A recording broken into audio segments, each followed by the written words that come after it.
Ari, how's it going? Teddy, it's going great, man. Things are going superb. I'm really happy to be here on just 3 beers.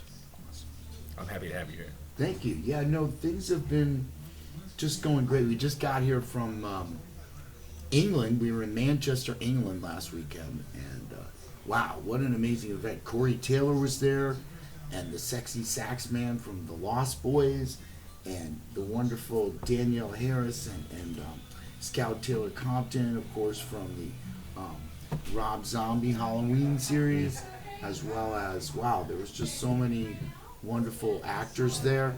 And then we got to perform at their after party where it was packed. There was like 2,500 people there or so, and it was just an amazing, amazing event.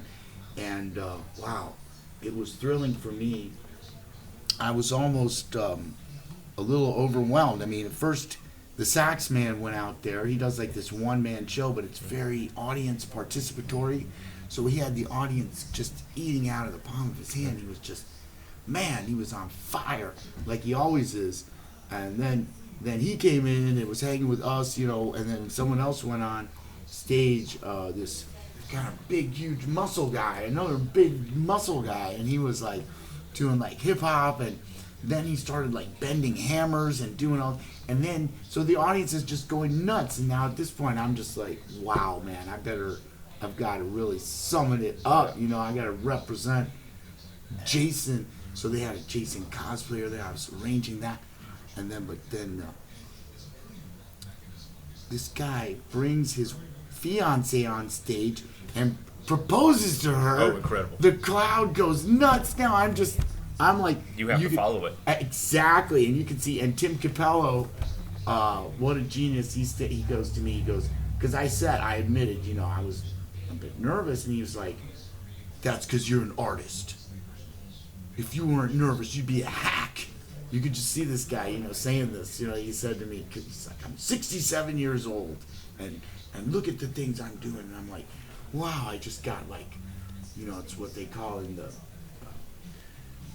yogic or Vedic tradition, Shakti. It's like when someone just like gives you this power, just like instantly, like no hesitation, just like bam." What's it And called? so when I went on, it's called Shakti. And when I went on stage, because it's like Shiva Shakti, but when I went on stage, I just felt like I could eat fire. I was just like, okay, if they're gonna do that sweet lovey-dovey stuff, I'm gonna come out and just spit lava. And I was like, horns up, and got everybody to chant, "Do you love Jason?" And they're all like, "Ah." So the audience was, I think, see, I thought that if we perceive what's going on, then our expression will match the situation, okay? And we'll be doing what's needed, not just what we feel like doing or what we want to do, or what's needed, which in that case was to get that audience participation. They were like ready to hear us. Like, for instance, we had the honor of performing at Carolina Chainsaw Massacre, which John McKenty, who's the lead singer of Incantation, gave us this amazing opportunity we'll never forget. And we got to open for Incantation and Demolition Hammer and Nuclear Assault. Oh my God. So, which is pretty lofty. And maybe we, I'm not going to say what we deserved or not deserved, but the fact that we were there. But that energy we had to summon up there was music energy. If I had started to chant about Jason or something, they would have said, "Oh, okay," like they want to hear the music, man. That's kind of an American crowd that wants to, like especially Chicago where we're based. Okay, do you got what it takes? Get on stage, don't front. But this crowd in England, like they assumed we had what it takes, but they wanted us to get them all pumped up. So fortunately, they did have this giant Jason cosplayer, and so I got to, on the third song, Jason is watching. I say, "Jason, Jason," the whole place, "Jason," and this guy got up there, just impeccable costume. It was perfect. He looked amazing.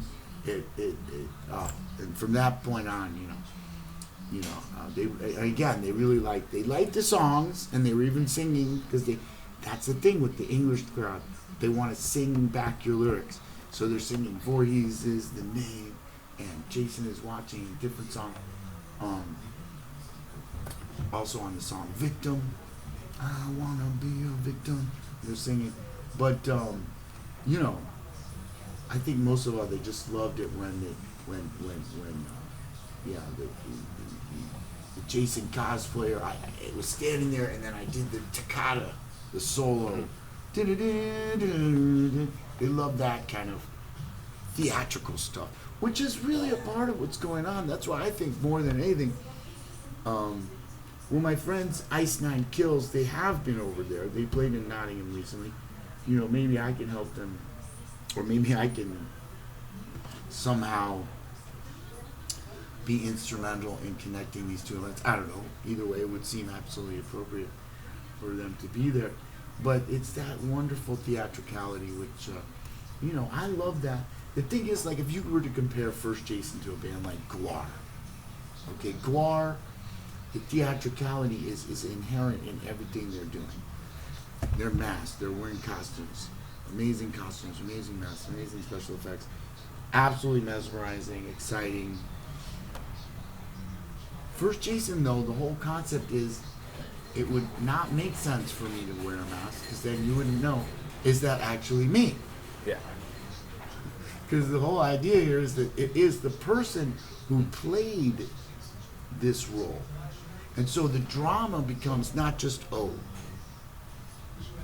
the mythology of Jason, okay, the mom killed her mother, you know, all that we sing about, the mythology of Jason, but there's a separate complex emotional thing going on there, which is, who is this guy who played Jason, and what, I want to see what he's like just like now we're you know, and in as much I do believe I'm very well suited to be that person, because I don't see it from any kind of an egotistical perspective, but I see it from a perspective of like, wow, what an opportunity to be part of this great continuum of, wow, I mean, somehow being a part, like, okay, if it's kind of like,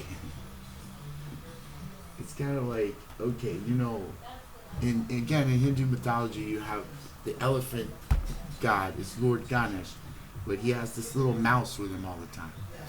He has this little mouse who's always with him. For like, is it integral? See, I feel like I'm the little mouse being little Jason to the big Jason being, you know, so essential though. Anytime it happens. So in other words, somehow connected even to this greater legacy of Lon Chaney and Bela Lugosi and Boris Karloff and Vincent Price. I mean, I know for me to say that, I dare say, you know, but again, in as much like they're the elephants and I'm the little mouse. You are part of it, though. Yeah, regardless. yeah, it's got to be there. Yeah. An essential part. Without me, without that, you know, without that little mouse, you know. That's a lot to take in. Hindu mythology, overseas shows. Yeah, well, I mean, I just use those references because I find them effective.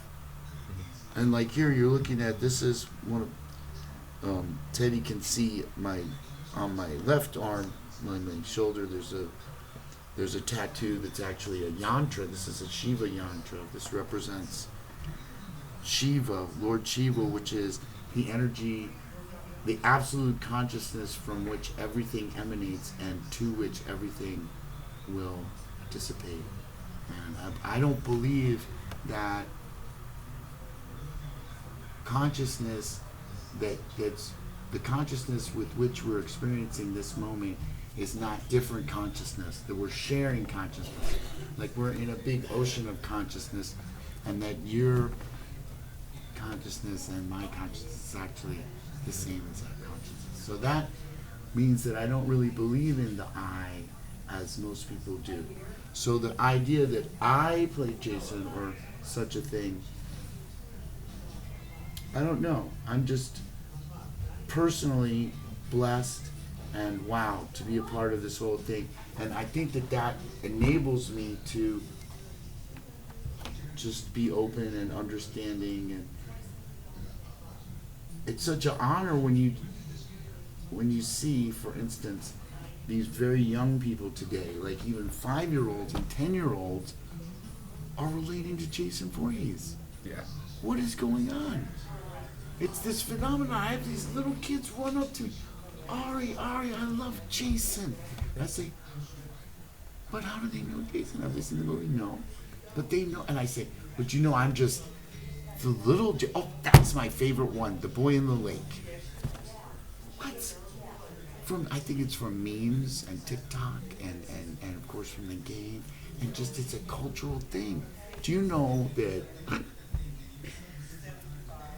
okay, the bakery downstairs from me, the Mexican bakery downstairs from me, I was making just like a straight up Mexican bakery that they had in Chicago.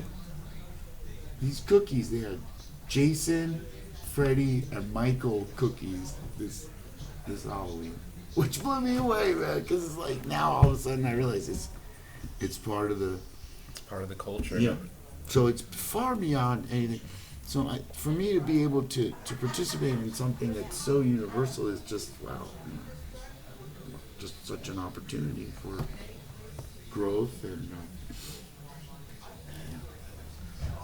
Can you give a little bit of, or can you give a history on how first Jason started with, I believe, the well, you know what fan? happened was I originally was playing reggae and world music. Okay. Ari Ben and Moses. Ari Ben Moses, and that was came out of okay. I played jazz and learned, and then I started working in, where I found work in New York was as a sideman, as a keyboardist and singer for bands that would come over from overseas and weren't able to bring everybody overseas, so they'd say, oh, we need someone. So I would fill in largely for West African bands and for Caribbean bands, Jamaican bands, and other Caribbean bands in other parts of West Africa. Basically because I knew these cab drivers in New York who would call me up and tell me about these things. So one day I got this call for an audition where I got to be a part of a band that was signed by Interscope Records and Tough Gong Records, and I worked for them for years. And that was Majek Fashek and the Prisoners of Conscience. And we were on, Little Steven produced our record, and we were on Interscope and Tough Gong, which is Bob Marley's label. I even traveled to West Africa. So I was a part of this world music scene. And I hadn't thought about Friday the 13th or Jason at all. And this is, into the 90s now. And I get this letter asking me, did you autograph this photo? And I said, it was an email. And I said, well, gosh, I've never autographed a photo. They said, aren't you Ari Lehman, the first Jason Voorhees? I said, yes. They said, well, I just paid $50 for this on eBay. So I said, oh man, that's not my autograph. Long story short, I discovered what was going on this scene. So they invited me to Fangoria convention, and all these wonderful things happened. I met Betsy Palmer, I met Kane Hodder, I saw Tom Savini again. I realized what an amazing scene and how many fans. And so it dawned on me that perhaps reggae music wasn't exactly, because horror fans love metal and they love punk. And sure, I had grown up, when I was in college now, years earlier, I had a friend who was in a band called Reagan Youth. And he would bring me to see bands at CBGB's, and I would bring him to see jazz music, and he would bring me to see bands like, Bad Brains and Dead Kennedys and White Zombie, and because they were playing right there. So it was amazing. So now I started building on that. When I moved to Chicago, I eventually met the bass player from the band Macabre, which is an amazing band from Chicago, and they had a momentary exactly. Nefarious from Macabre. That's amazing that you know Nefarious from Macabre. Nefarious from Macabre. Okay, so what a pioneering band, especially for death metal, murder metal as they call it. Double bass drum technique, vocal technique, bass technique. Everything they do is amazing. Um, so there was a little hiatus, and I benefited from his presence around First Jason at its inception. Then he had to go back, and now they tour, and they just had an album called Carnival of Killers, which everyone should check out. But so he helped me with the first album, Jason Is Watching, and the second album, Heed My Warning. Then we went on to do Lord of the Lake. Okay, Lord of the Lake kind of had some songs which are very important for us. Voorhees is the name. Okay, Kill for Mother. We did music videos of those. So as things developed, I was very fortunate in that the metal scene and the punk scene, as demanding as they are, they're also encouraging. And if you show that you're willing to work on what you're doing and to develop your act and get your shit together, as it were, they were very open-eared and open-hearted and welcomed me and gave me support. And so all the way down the line, there's so many different entities within the metal scene that really showed me, like from Phil Anselmo invited me to Housecore Fest, and sure, and we got to open for like Down and Guar and all this wild stuff, and so I could perceive what was needed, which was to develop it deeper. Then we went into the song The Price of Peace, which we did an amazing video, The Price of Peace, and then we did a song called The Scapegoat, and this video is going to be today, right now as we speak, at 5 p.m. today. They are propagating it across all these, including Fangoria, Blabbermouth. They're all going to have the Scapegoat video, the one that has Spencer Charnas from Ice Nine Kills. So, what can I say? I opened like the opportunity that Incantation opened for us at first, letting us be a big part of their thrash fest, Carolina Chainsaw Massacre. And then us saying, wow, how much we love thrash, realizing we're not thrash. And then again, Ice Nine Kills opening the door for us in there. But what they do is theatrical metal. Okay, every song is about a different horror franchise. Their stage show is impeccable. It's absolutely choreographed. And then they were so nice as to have us open for Twisted and Ice Nine Kills, okay, at Silver Scream Con, where there was 800 VIPs, and it was those two events, and then the Spookala event. Like also, these were really, really turning points for us, in as much as we knew we could do it, but it's when you actually just get up there and do it that you're able to garner the skills that will give you the capability to really express yourself in that arena, no pun intended. And I think that that's what shows in UK that we were able to really do that, even though this guy came out with his fiance, and then here we are, we were just like, because we've got our own thing, and I think that I'm able to successfully channel that energy of people bringing together, hey, I want to have a good time, and here's some good metal, which is what we all go to a rock show for, because it's fun. You're going to have a good time, you're going to meet people, you're going to talk to people who have similar music tastes, and rock out, and just have fun, and buy some merch, and there's so much fun. So all that has to be there, but then also there has to be that aspect of they kind of get an insight into who I am, and I think that we do that successfully and in a fun way, because the spin is like, okay, if I was here, I am, I'm not tall, I'm not muscular, but I played the first Jason, so there's an inherent humor in that, I think. And I think the little kids relate to that too. and everybody relates. So it's kind of disarming, and we have fun with it. But of course, it's also fun. Like for instance, coming up is an event where there'll be all these Jasons are going to be there. And I worked recently at Silver Screen Con. They had Kane Hodder there, and we did a panel together. And Doug Tate was there too. And wow, it was so much fun. Kane and I obviously being foils for each other. He always says, ladies and gentlemen, Captain Morgan. He just has fun with it, and so do I. But recently, like the last panel was just really great and insightful, and a lot of things he said were really. It was really a thrill for the fans.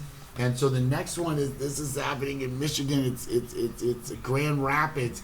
There's going to be I think it's me and Kane, and I guess Warrington is going to be there, and who else? And CJ and Ken, I think. All of us. Oh my God! So it's going to be something else. And but again, I'll be the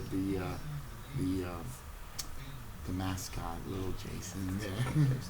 Jason got bigger as he went.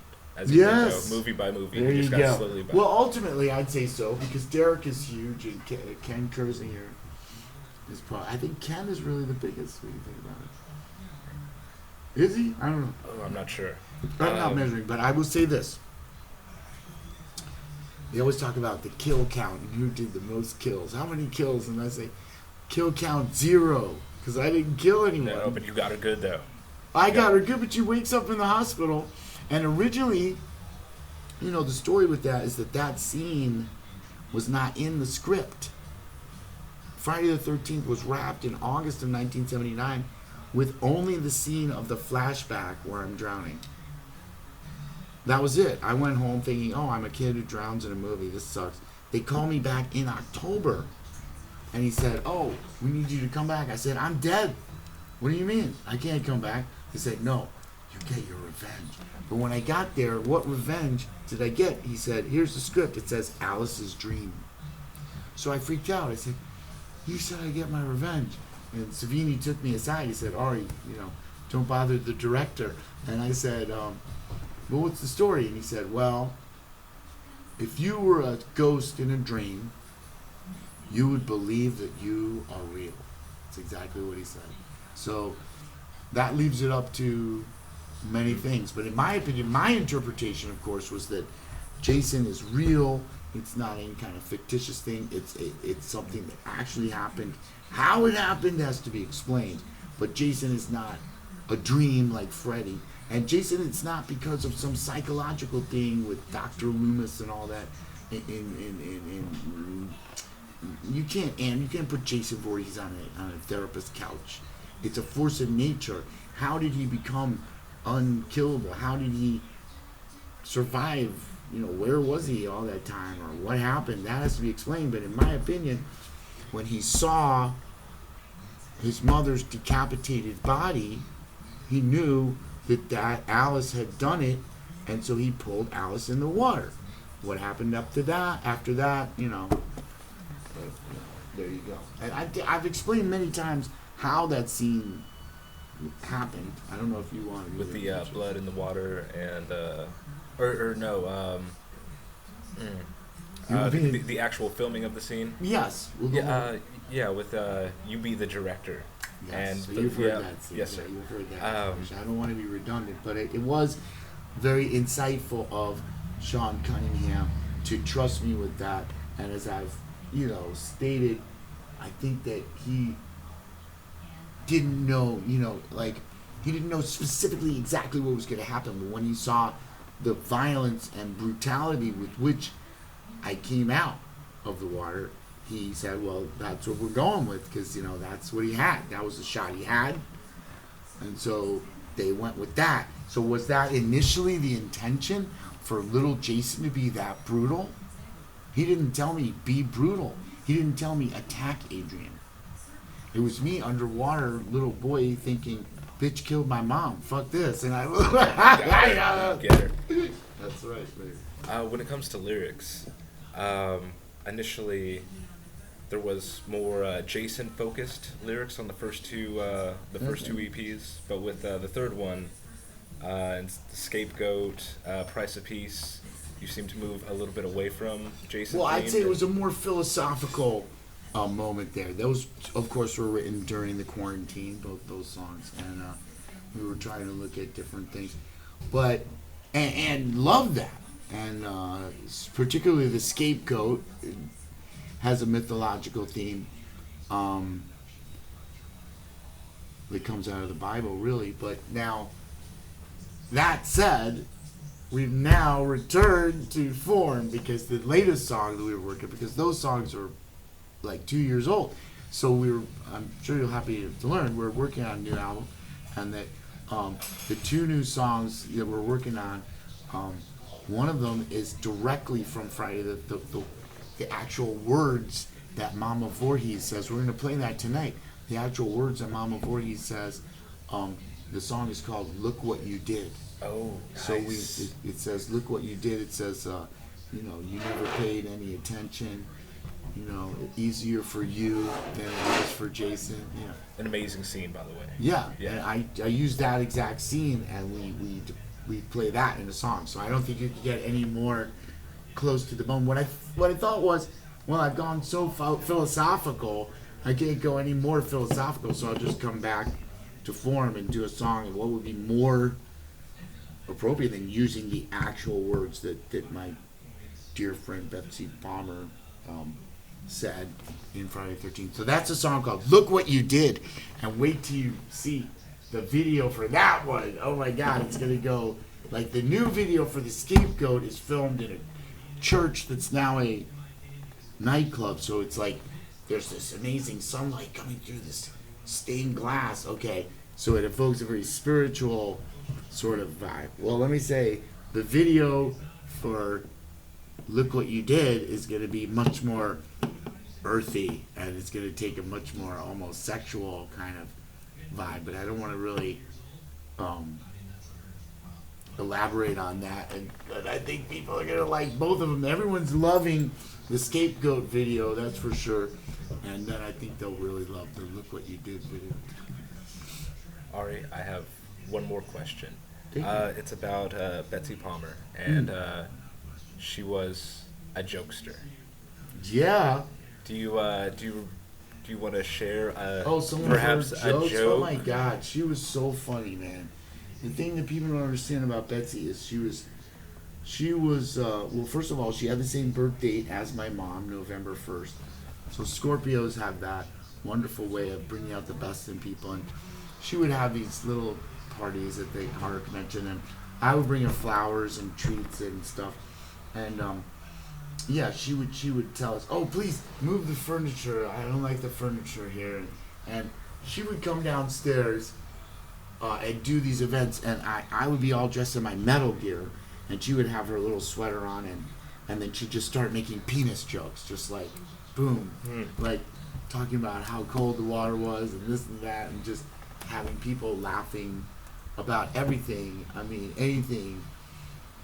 She just was so wonderful, and the way she was with fans, it was like, oh my gosh, she could just, like, I remember one big guy in New Jersey in a leather jacket, and he had this big scar on his face, and he was like, yeah, I'm a big fan, and she said, "My, what a lovely scar, may I touch it?"